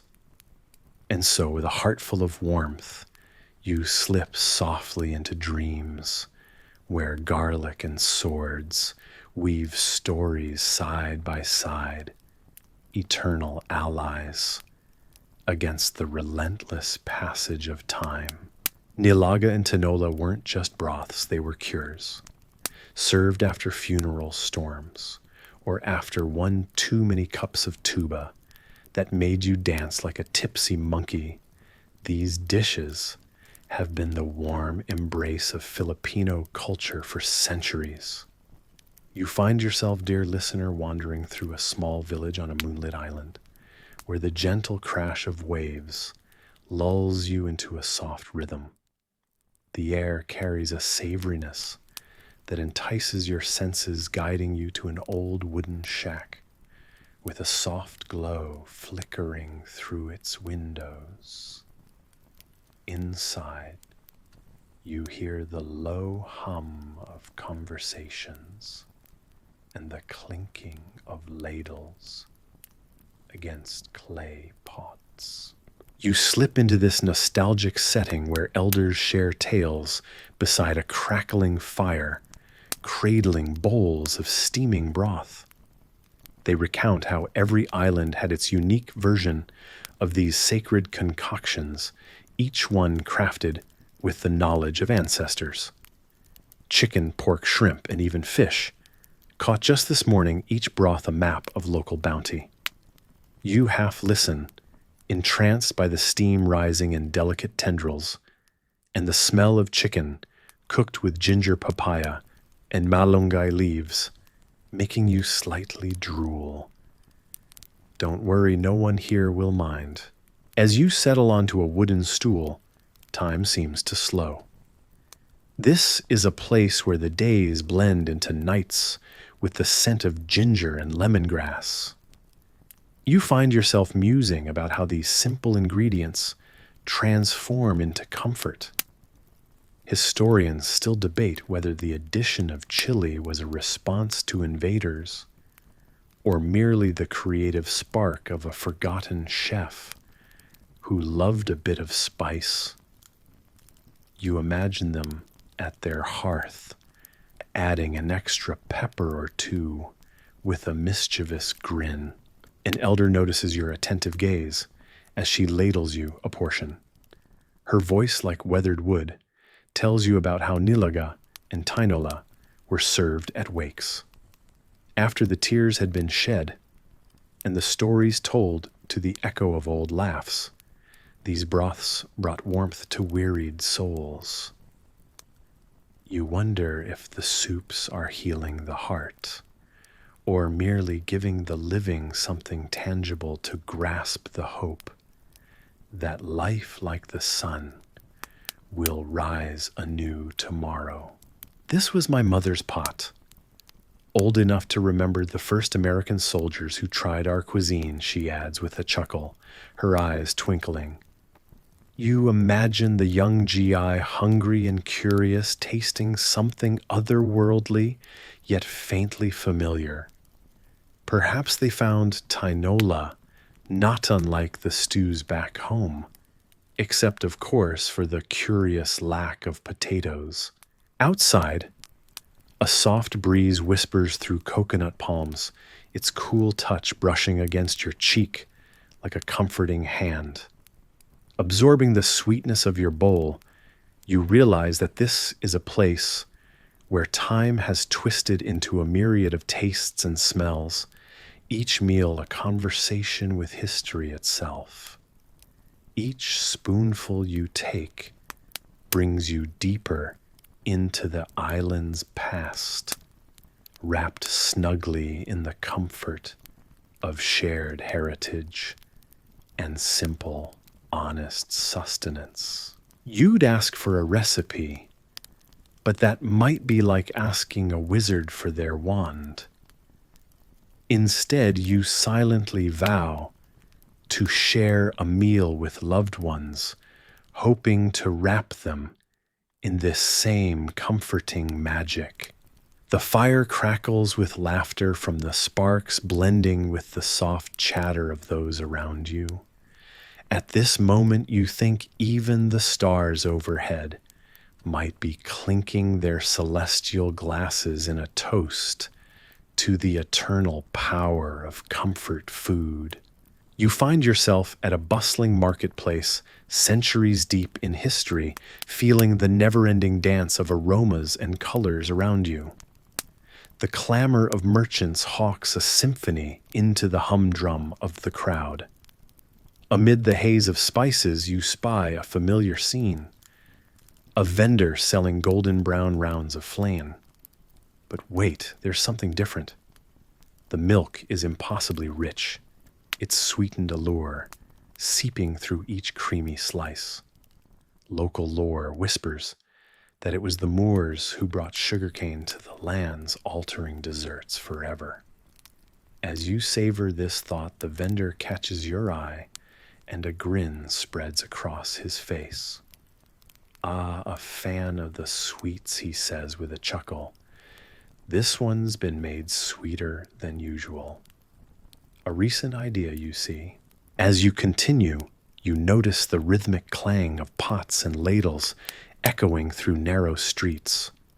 Home-cooked stews bubble in ancient stone pots, steam venturing skyward as if carrying tales of yesteryear. Tomatoes glistening and red tumble into the mixture, releasing a scent both foreign yet perfectly at home. The introduction of tomatoes to these lands was nothing short of revolutionary, you muse, remembering how historians enliven discussions over whether it was the Spanish or the Italians who first claimed this juicy indulgence for their own. Nearby, an old woman, her fingers deftly wrapped around fragrant herbs, mixes the vibrant stew. She looks up, eyes twinkling. They say we should thank the New World for these. Her voice carries wisdom and warmth like an elderly cat contentedly purring by the fire. You wonder, do we cook the food, or does it cook us, shaping who we become? With a quick wink, she slices the air with a wooden spoon. Your journey takes a whimsical turn as you wander into a sunlit clearing where ripe banana bunches sway lazily in the soft breeze. A miniaturized madcap orchestra of buzzing flies hovers nearby, undeterred by your presence. Bananas, now a staple of sugary cakes and treats, were once as exotic as the lands from whence they arrived. The blend of the tropical fruit with batter seemed as unlikely a partnership as a cat and a mouse sharing a tea party. Yet the results are nothing short of miraculous. You can smell the caramelization, the slow ooze of sugars melding into the dough, the promise of a cozy slice to end a day. Cassava. You pause at a stall where a rotund merchant gestures over an array of starchy roots, each with skins dusted with earth. The story of cassava replacing rice is an old one entwined with explorations and colonization. The travelers brought these years ago, the merchant mentions, nodding wisely. As if guiding a secret only time could reveal, he leans in closer. Some say nations wrestled with the idea of what a staple should be, yet here we are, and so it is. His gaze follows a small child, nimbly spiriting away a cassava piece, eyes laughingly bright above a whisper of a smile. Amidst these reflections, you exhale slowly, letting the hum of distant chatter and the gentle clanging pots settle around you. You reflect on the constant tug-of-war between evolving tastes and traditions. You smile, thinking how, despite the constant changes, the heart of each dish remains unwaveringly true to its origins. Perhaps you ponder it's the invisible thread of community, passed from hands steeped in flour, and those guided by instinct, that keeps these meals connected to where they began. Historians still debate whether such shifts in culinary staples stemmed solely from necessity, or if they were born of more whimsical human curiosity.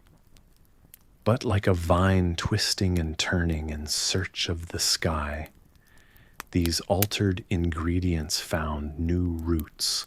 As your journey deepens, you feel the passage of time stretch around you, yet you remain tethered to this culinary history, with each breath that fills your lungs and each tantalizing aroma that beckons your senses.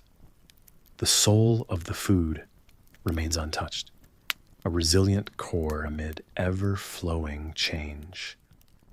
Like a soft lullaby, its essence hovers over you, sweet and haunting. You stroll forward, feeling each step echo in tandem with memories of kitchens vast and small, of cooks with hands gifted by tradition. The shapes of the dishes have adapted and bent to the whims of exploration, yet their spirits remain steadfast. You stroll further into the market, where stories await whispering with each bite, taken each meal, shared stories inviting you in, reminding you of the flavors you have yet to savor, and the histories yearning to be discovered. The evening closes over like a comforting blanket, preparing you for the dreams that feast upon history's banquet. As you close your eyes, the world fades, and you find yourself standing in a bustling kitchen, the warmth enveloping you like a cozy blanket. The shelves are stacked with clay jars and tin molds, reflecting the flickering glow of lanterns. You're in an old Filipino kitchen in the Spanish colonial era, where the sounds of merriment echo from the adjoining dining room. Someone notices your arrival and hands you a fragrant ball, sharp, creamy against your tongue, with a hint of spice, a Christmas cheese ball. It's like biting into history. Cheese in the Philippines might seem unexpected, but it captures centuries of colonial influence, you realize. Introduced by the Spaniards, cheese quickly mingled with local culinary traditions. As you savor the cheese ball, a gentle voice halts your historical adventure. Careful there don't finish it all at once. A cook teases a twinkle in her eye. You chuckle softly, the scent of smoked ham and queso de bol, inviting you further into the dining hall. Each scent is a snapshot, a portal, to memories shaped by the ebb and flow of time. You wander through an archway lined with azulejos, Spanish-inspired ceramic tiles that cool against your fingertips.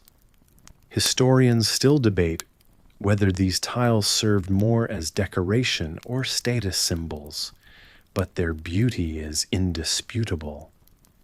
In the next room, a table spread with delicacies awaits, including the unmistakable pan de sal, its aroma reminiscent of early mornings. Pan de sal, with its perfectly crusted exterior and soft interior, is a Filipino breakfast staple, a legacy from the Spanish era, yet beloved by modern generations. You pick up a roll warm and inviting, and feel the urge to align yourself with those countless faces throughout history who tasted this simple bread in the dawn light. You wonder if they too joyfully crunch through the crust crumbs, settling like snowflakes against their lips just as you do now. Your gaze drifts to a soft murmuring beside you, an elderly man sharing a tale. His words run like honey, slow and sweet. You know there's a theory, he begins, eyes twinkling like stars above a tin roof, that pan de sal got its salty name despite being on the sweeter side. Quite the historic oxymoron. His gentle laugh is infectious, and you find yourself smiling the humor. A gentle breeze through the warm room. Basking in this atmosphere, you move toward a dessert cart, drawn like a moth to a flame, where a magnificent birthday flan sits regally. Its caramel glaze reflects the candlelight, hypnotic and golden. You carefully take a spoonful, the texture rich, dense, and lush, with just the right sweetness. It's a dessert born from Spanish influence, yet recreated with local flavor. A custard that, like you, has traveled through time, absorbing stories along the way. Your thoughts drift, pondering how these foods serve as fossils, tangible reminders of a shared past. They aren't fusions attempting to blend cultures into a new form. They're relics preserved perfectly through generations. A dull thudding begins, grounding you back to the present. It's the rhythmic kneading of dough by a young baker in a corner preparing for tomorrow's pain de sal. No rest for the doughy, you muse, realizing that history never sleeps. Turning away reluctantly, you sense the narrative is as complex as the layers of butter in a pastry. Here, the past and present coalesce at the dinner table, each bite unwavering in its quest to remind us of where we came from and hint at where we might be going. Watching the scene unfold from across the room, you understand that these culinary treasures capture memories as much as they do flavors. Engulfed in this culinary tapestry, you consider how the Philippines, with its rich blend of indigenous and colonial histories, continues to leverage the palate as its canvas. You exhale slowly, allowing the night to cradle you in its quiet embrace, the warmth of history shifting to a gentle lull. You've tasted time, felt its stories on your tongue, and now, as you settle further into this dream of an evening, the narratives recede like waves against a silent shore. The warmth and hum continue, a rhythmic reminder that these stories remain within reach, like folded paper notes slipped under plates after a meal. Memories drift softer now, soft enough to carry you gently into dreams. A reminder, perhaps, that revisiting history is never just an exercise in memory. It's a door left ajar, inviting you to step further into understanding. A soft rustle, a contented sigh, and you are carried away, the glow of the kitchen dimming to starlight your heart full and quiet. Each flavor, each whisper of the past has sung you to rest, inviting you to dream of kitchens ancient and echoing with laughter, a lullaby of taste that assures you indeed you're a part of a long, ever unfolding story. And as the world of dreaming wraps its gentle arms around you, you breathe out, shoulders relaxing against the edges of time cradled by the night. The story for now is paused but never truly ends. As you continue your quiet journey through the quilted patterns of memories that infuse kitchen tales with warmth, you find yourself in the modest but cozy kitchen of your grandmother. It's the kind of place where every corner murmurs secrets passed down through generations. And on this particular evening, the counters are dusted lightly, with flour coarsely textured, yet fine silken to the touch. The scent of rising dough mingles with the cool evening air, filling you with an inexplicable comfort. Your grandmother stands at the wooden counter, her hands moving in an effortless rhythm, as if the dough speaks a language only her fingers understand. You're surprised to discover that bread making years ago was less a recipe and more an art of feeling. At this moment, her hands are not just mixing ingredients, they are conjuring a living history. Her eyes twinkle with a playful defiance, the same twinkle you've seen in the eyes of defiant grandmothers throughout history who know the secret value of their culinary knowledge. Did you know? She begins her voice a soothing cadence. In medieval times, they thought bread might save them from the plague. A loaf was like a lucky charm. She smiles as if humored by people's hope.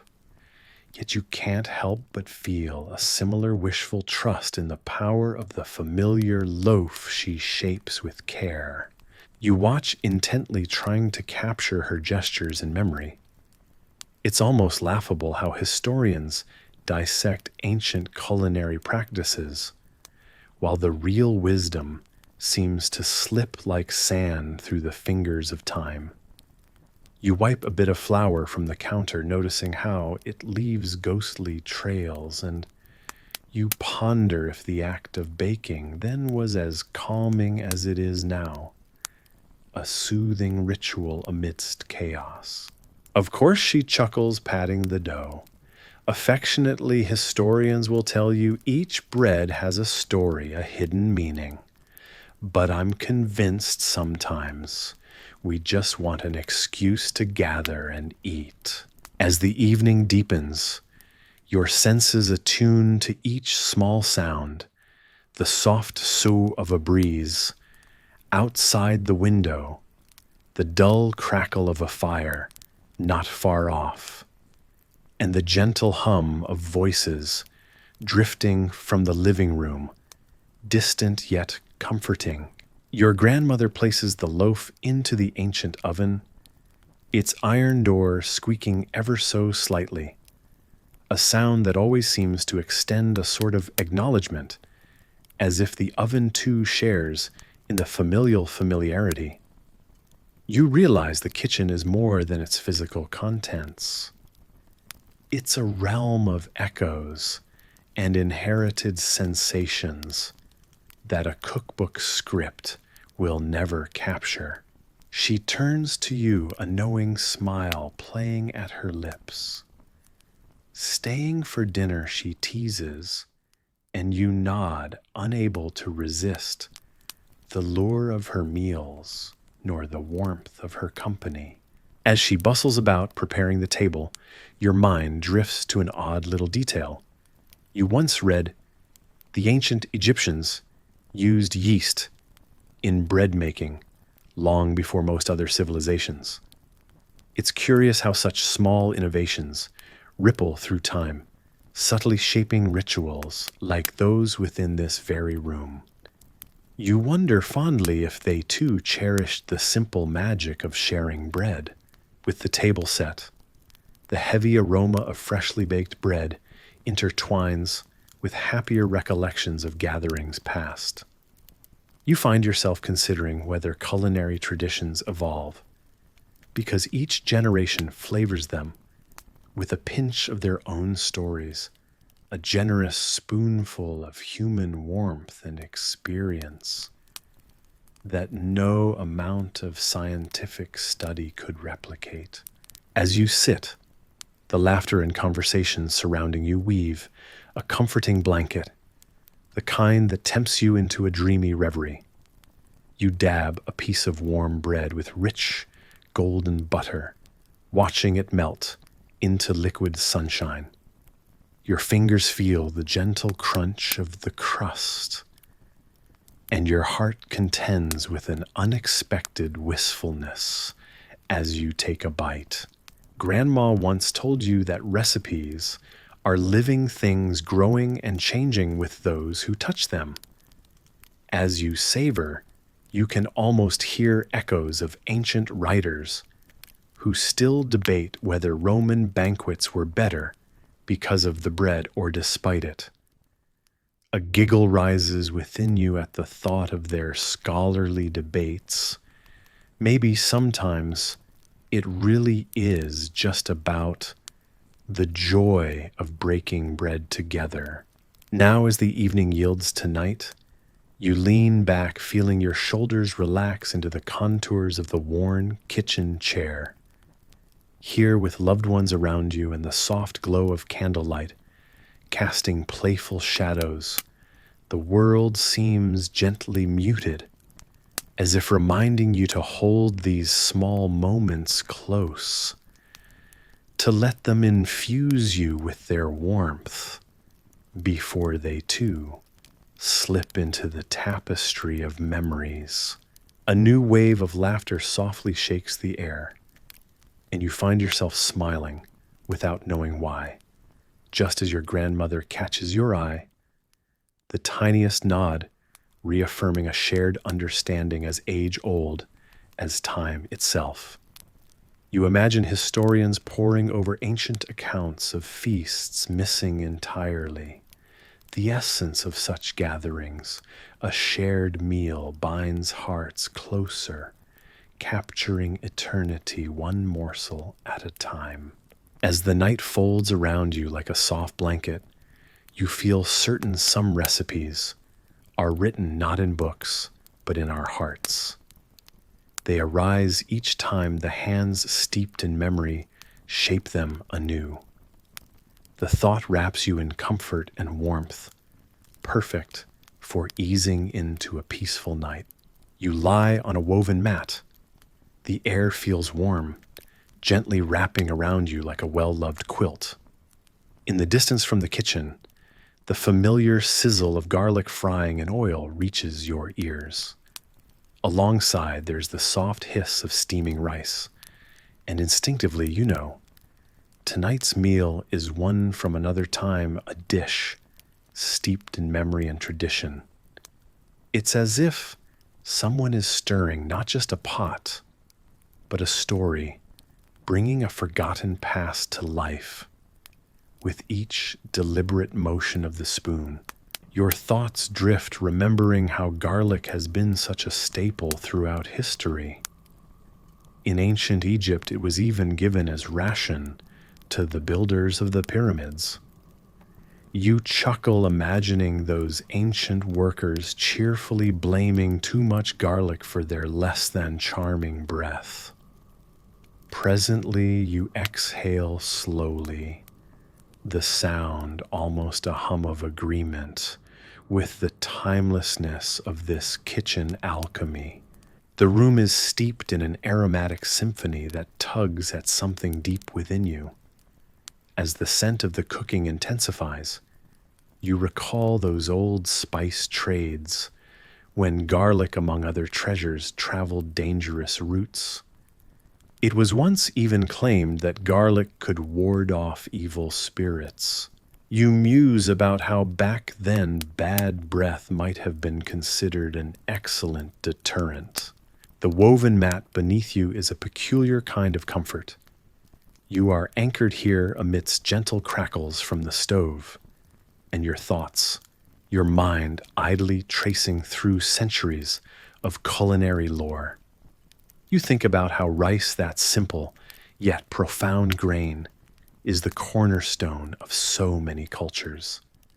It wove its way through human history from the flooded plains of China to the porch steps of southern homes in America.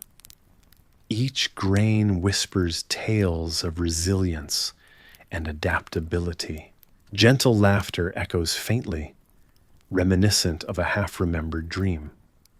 You can almost see the flicker of candlelight reflecting off clay walls, hear the soft, lively exchange of words where language is less important than the shared understanding. You marvel at how kitchens, regardless of era, seem eternally to be as much about connection as sustenance. Your eyes flutter closed for a moment as warmth and drowsiness weave a comforting cocoon around you. Historians still debate whether the first rice dishes arrived via ancient Silk Road traders or traveled independently through maritime routes. You speculate with a sleepy grin, imagining a particularly curious merchant deciding to take a culinary leap of faith. Outside, the night is a velvet expanse. You listen to the distant melodic chirping of crickets. They remind you of a lullaby sung by the gentle sway of the tall grass fields under a pale moon. It's an ancient song the night has always known. How peculiar you think that memories too need a sustenance of sorts. They require prompts like scent and sound to be stirred, simmered, and savored once more. The kitchen's orchestral performance this evening plays right into that sentiment. You wonder if it's possible for memories to ever truly fade, or if they're simply dormant, waiting for the right melody or aroma to breathe them back to life. Soft stories reach your ears, stories shared over this meal through generations. You find yourself infused with a sense of comfortable belonging, the kind that comes from knowing that every piece of history, every repeated recipe, binds you to a tapestry far grander than any single life could ever weave alone. The simmering has softened the edges of your thoughts, much like sugar melting in a pot, caramelizing slowly into the backdrop of your mind. There's a sweetness in surrendering to the night's embrace. And within this soothing cocoon, sleep tiptoes near, carrying with it the sweetness of burnt sugar. You lie there on the woven mat, kitchens and spices, songs, and stories swirling softly around your drifting consciousness. There's a gentle promise in the steady simmer and the soft squish of starch and water combining over heat. The culinary dance in the background assures you that everything is in its rightful place, even as sleep finally tugs at the corner of your mind's eye, closing your thoughts into a slow fade, much like the embers of a long burning fire promising warmth and comfort through the ebbing night.